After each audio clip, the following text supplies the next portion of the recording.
Good morning, girl. It's Sunday morning. Time to take a break. Time to get away before you start the day. Get informed, have a laugh, shed a tear. This time is for you. Good morning. Good morning. Good morning, girl. Welcome to Good Morning Girl. I'm Cortney Hicks. So excited, my inaugural episode. Welcome to it. I'm so glad you are here. This is like 30 years in the making, and I have finally found my nerve, my confidence, the encouragement to really claim my professional freedom. And so this is like a love letter, a love song to myself that I am sharing with you. And, you know, we're always making it happen. We're the go-to girl. We are, you know, the go-to person when it comes to our families, our professional obligations, our personal friendships.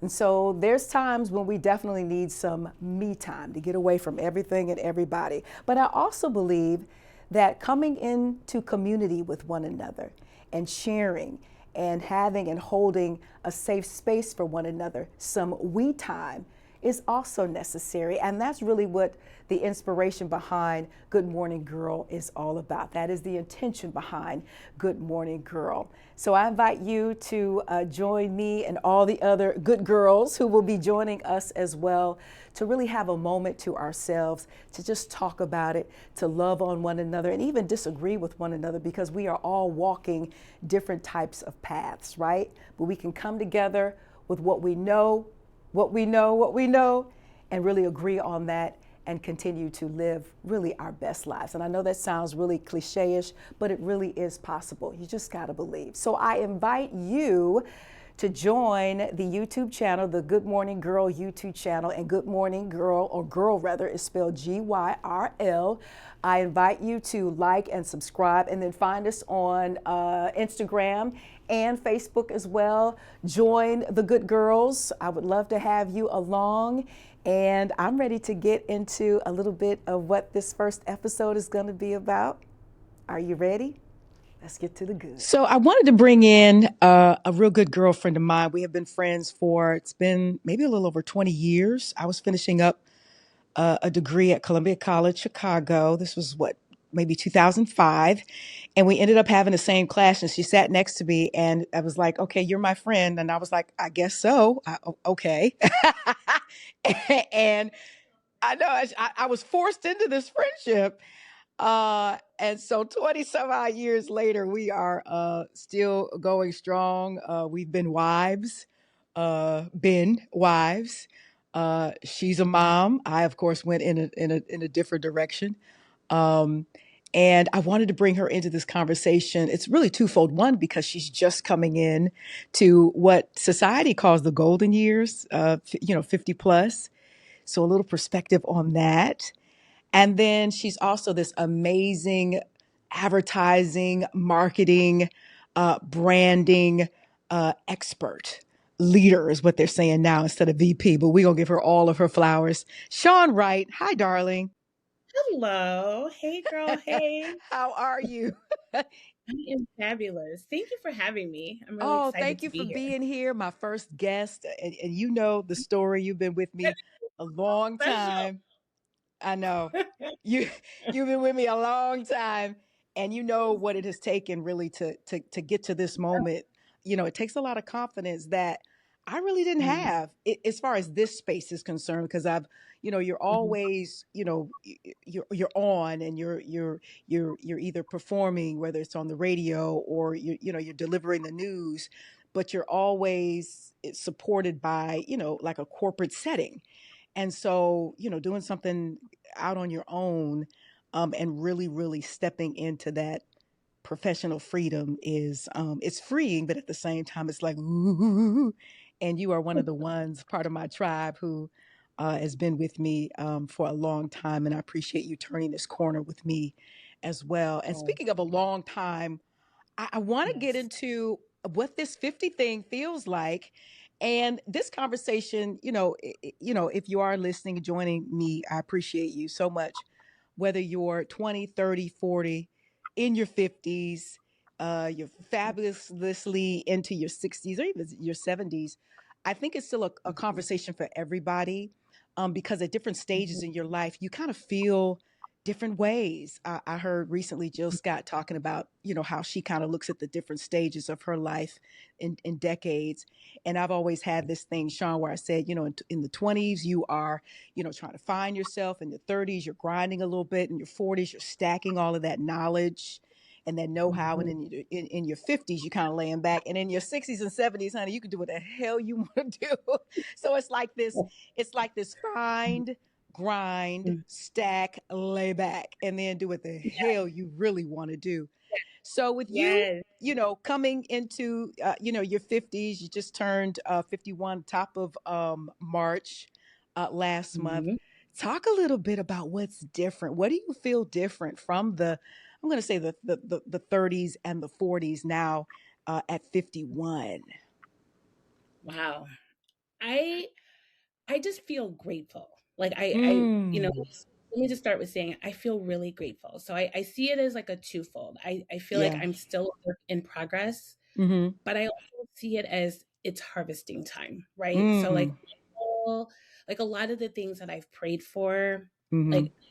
like to be. So it's really just a refreshing space for me where I just get to Yeah. I get to celebrate those things and then I get to be reflective. And I think it helps me to just use that gratitude as my compass, if you will. Cause I I feel Mm, like you journey has been long. Like it's been a yeah. really Yeah. long journey, like both, personally and professionally. And so Mm-hmm. just sit back at this time, I feel like I move with a little bit more confidence. Yeah. I I am feeling the best that I've ever Mm-hmm. felt. Like just I don't really feel pressed or stressed. Like of course Yeah. there are things and things that I'm pursuing, but Mm-hmm. I'm not in a space of regret at all. Like Yeah. I If I don't feel it like I don't feels feel gratitude. if feel I love the gratitude. Let's start there. That is one of the highest, Mhm, energetic forms that you can take on to move your life mhm, and your energy along. The highest expression that you could tap into, gratitude first and foremost.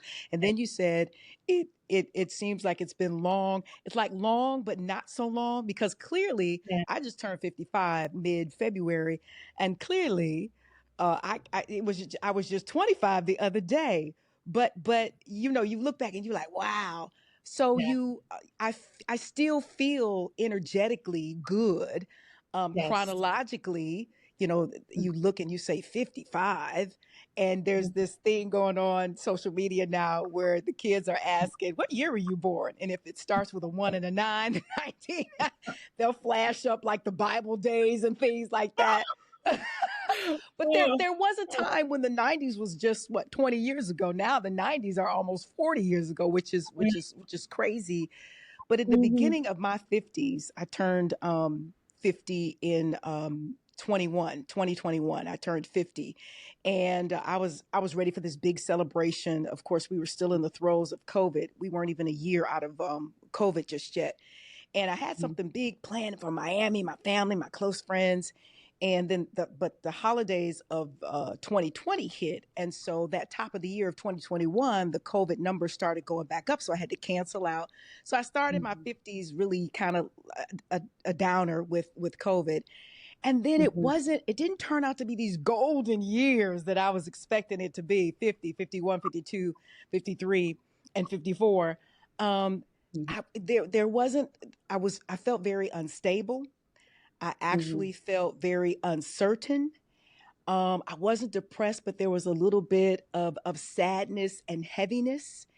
And mhm, I just felt like I was a little stuck. And so those first 4 years really didn't go the way that I planned for them to go. But now that I'm in year 55, halfway through, I don't know what is going on in the universe, in the energy, what is shifting, but I really do feel like I needed those first 4 years for the reset. And now I finally feel like I've arrived at the reset. Do you feel like you felt that yet, or like it's kind of coming, or things are still coming together for you to like hit this reset to never go back to some of the ways you were thinking and doing and being. You know what I'm saying? Yeah, I kind of felt like that in my late 40s, to be Okay. honest. Like So you got a I little feel like early.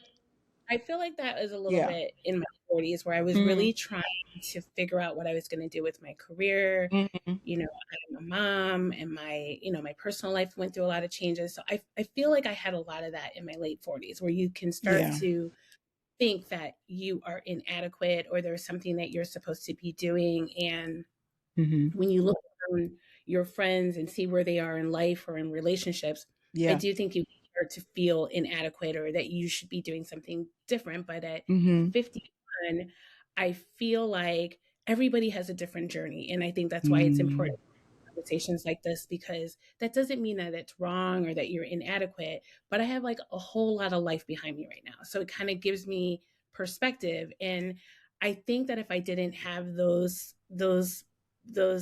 setbacks, if you will, Yeah.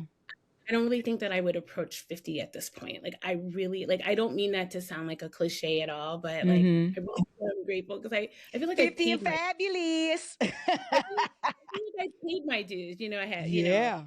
my career, you know, romantically, all of those things, and I Yeah. think it's really shaping how I'm approaching Mm. this. And like, I just want to enjoy, I just want to sit back and I want to just like enjoy the fruits of that labor, like for that particular season, if you will. Yeah, yeah, yeah. I don't know. Something has happened. I really do feel that this shift, it's a hard pivot, but it felt good, and it made the beginning of my 50s make a little bit more sense. And what and I'm thankful that you felt that a little early on before you even hit 50s, because I didn't get it till early 50s. In my Yeah. mid to late 40s, I was already hitting, menopause. So maybe it was more of a physical transformation. And then I had to deal with more of the emotional, spiritual as the physical kind of did what Yeah. it had to do. Let me sort of kind of shift gears a little bit, because I want to take advantage of your expertise, darling, in Mm. in the field that you're in, your amazing just talent and your wisdom. So you've done print, of course, radio, and now you're in the satellite service space, if you will, Mhm. and you're on the branding side. And Yep. I was on social media, as I often am, and there is an amazing sister who I want to definitely shout out. Her IG handle is It's Honey Child, Chile,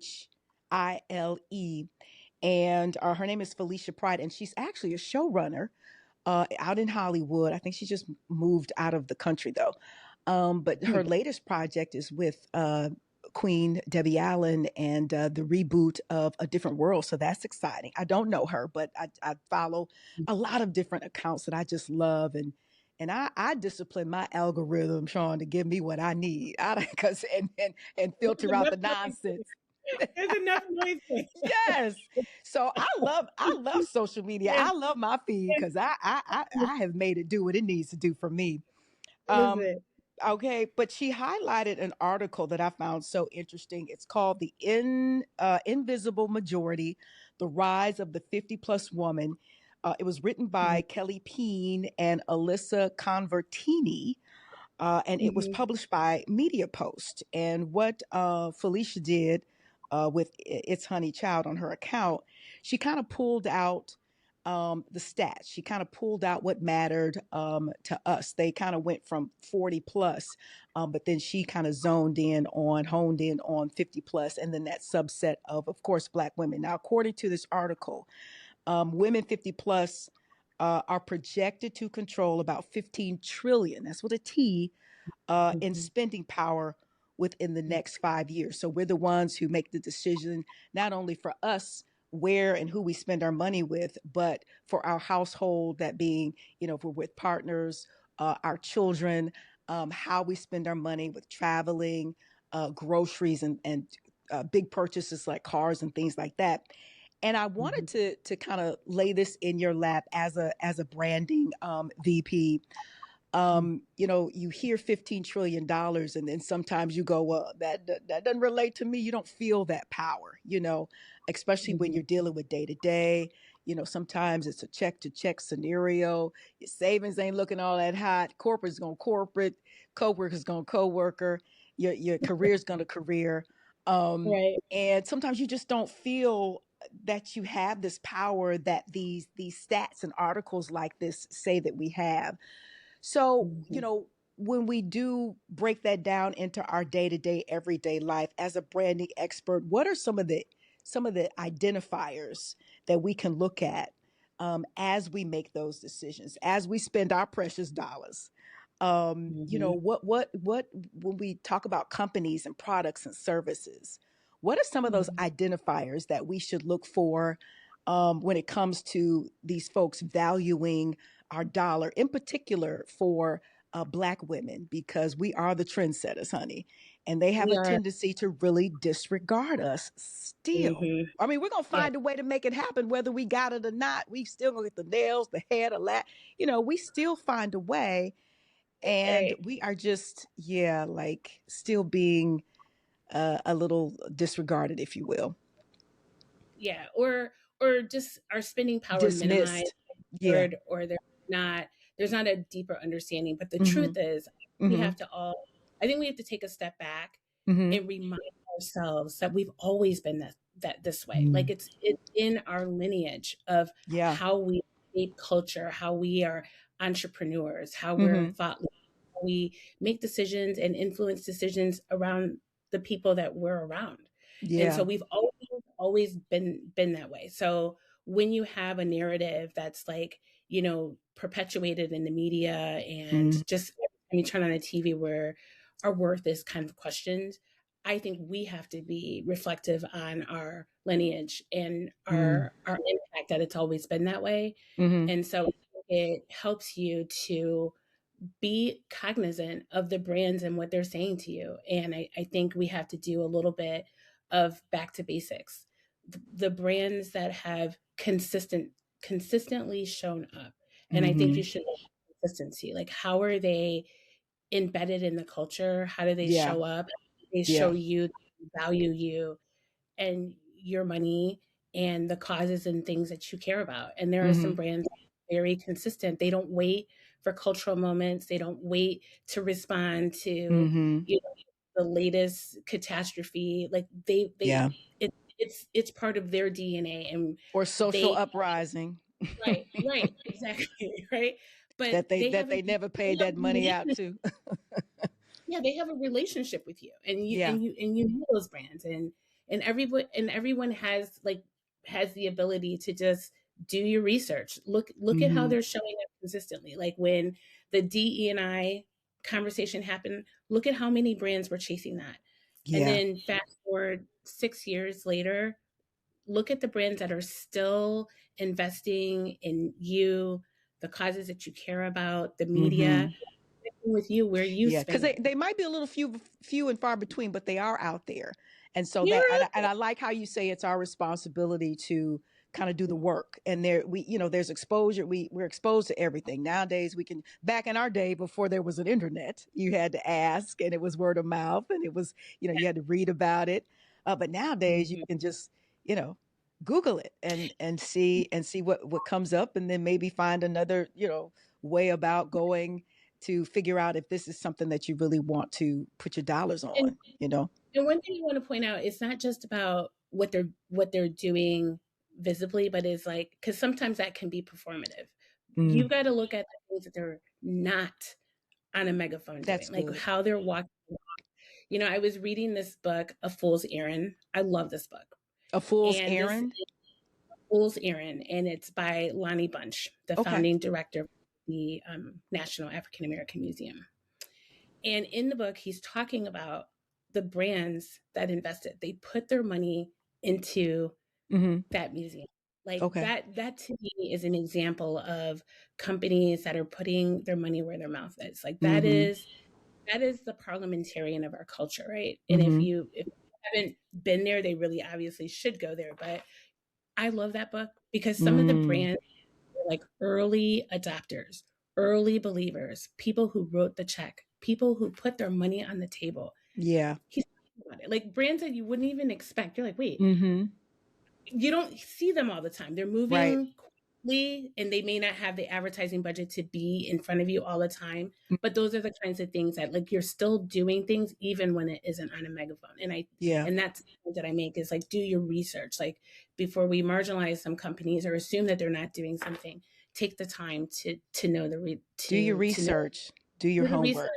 Yeah. and that either strengthen your relationship or Mm-hmm. your perception of them. So that Mm. I think that that's a Yeah. really good a good way to I look at it. like that. And as you do your research, you're going to come up with stats like I just, put out there by way of this particular article. And like I was saying, sometimes you're not going to feel that powerful because you're not feeling a piece of that 15 trillion or the billions that Black women spend statistically, and it's proven and we know. But Right. whatever, your bank account, whatever your budget is, know that you are powerful and know that you matter. And you Yeah. just want to make sure that your dollar is being valued. And so that's how you can sort of kind of empower yourself, Mhm. especially when you know that you're not feeling like you got this 15 trillion And behind that you. in the 50 in the in that impact, that spending Yeah, impact is across all sectors. That's yeah, not just like just the beauty business, how we yeah. travel, how Yep. we shop, we Our pay big for purchases, our education. little purchases, like I said, yeah, every little thing. Yeah, especially Absolutely. in that beauty department, in that beauty lane. Oh Beauty my, and fashion, just yeah, off the our numbers are off the chart. So don't you ladies forget that when you are out there. yeah. You And are who you say you are. listen, Absolutely.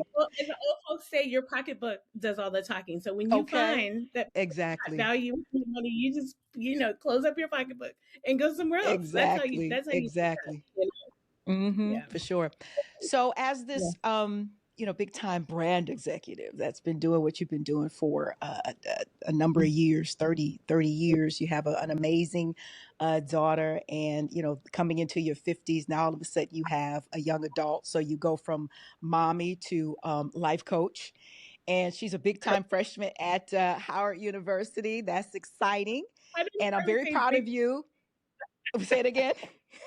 I I'm don't know very, if I very would say big Yeah, I'm very, very proud of you because we're almost finished with the freshman year, moving into the time. sophomore year, and sophomore year, I feel like you'll be much cooler and calm, and you will not be visiting as much. I will make sure that happens. With me being in Philly now, I can like block the way, so like you're I think not I going to was be there. I visiting her think as much. 3 times.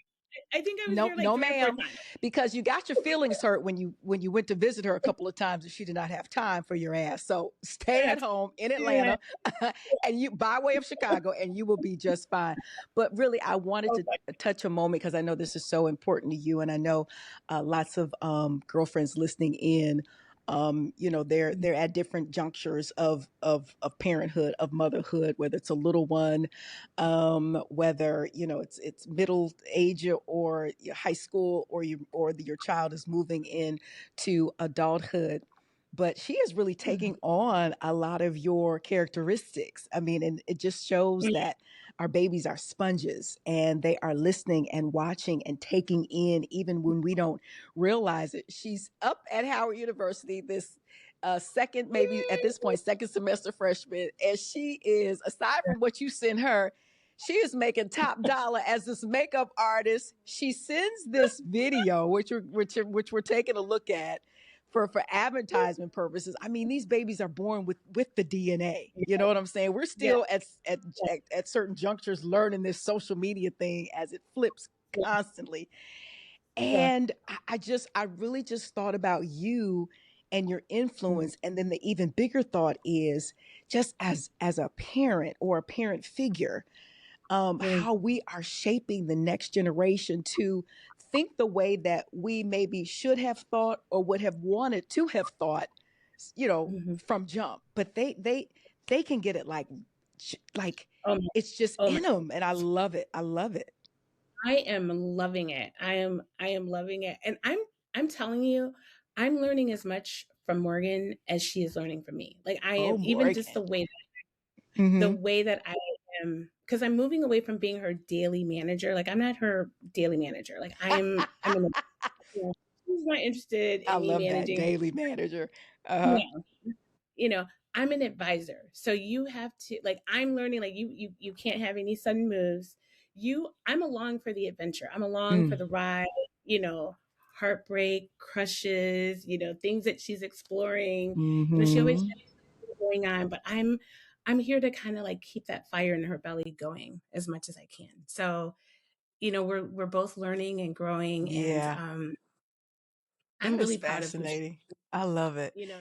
Shawnee Boo, thank you so much for just sharing, a Thank little you. bit about, coming into these 50s and Yes. sharing your Thank expertise you. as to how we can continue to empower ourselves, even if we feel a little detached from our power, that being these amazing, consumers that we are, and spenders, We and are buyers, powerful. that we are. Yeah.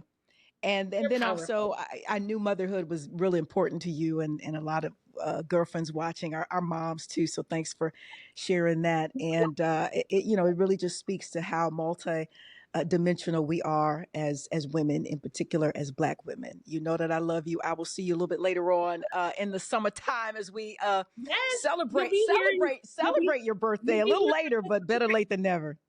You'll be here for the celebration. So Yes. I can't wait to see you. It's my pleasure to Yeah. be here. Thank you for having me. Yeah, thanks for being my first guest too. I appreciate you. Love you, and we'll see you soon. Bye, baby. Love you. All right. I love you too. Thanks again for joining me. I'm excited about Good Morning Girl, and I'm excited about you. Have a powerful week, and we will see you soon. Good morning, girl.